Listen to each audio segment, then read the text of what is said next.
Qarğıdalı bitkisinin süpürgə çiçək qrupunda 90 erkəkcik, qıça çiçək qrupunda 20 dişicik var. İlk öncə bu cümləni aydınlaşdıraq. Biz bilirik ki, qarğıdalı taxıllar fəsləsinə mənsubdur və qarğıdalının iki çiçək düsturu var, erkək və dişi. Süpürgə çiçək qrupu qarğıdalının erkək çiçək düsturuna malikdir. Hansı ki, Ç 2 üstə gələk 2, Y 3, D 0. Bu qarğıdalının erkək çiçək düsturudur.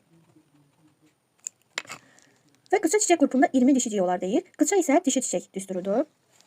Ç 2 üstə gələk 2, Y 0, yəni erkək 0-dır, dişisi isə 1 ədəddir. Bu da qarğıdalının dişi çiçək düsturudur.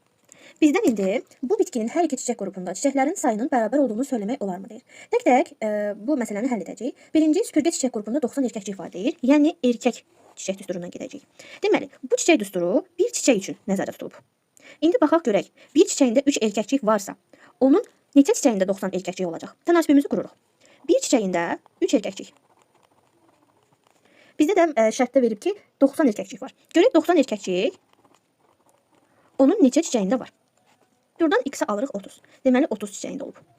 Daha sonra isə qıça çiçək qrupunda 20 dişicik deyir. Əgər qarğıdalının dişi çiçək düsturunda bir çiçəyində bir dişicik varsa, qeyd edirik, bir çiçəyində bir dişicik. Görək 20 dişicik neçə çiçəyində olacaq? Buradan x-i alacağıq 20 çiçək. İndi baxaq sualımıza.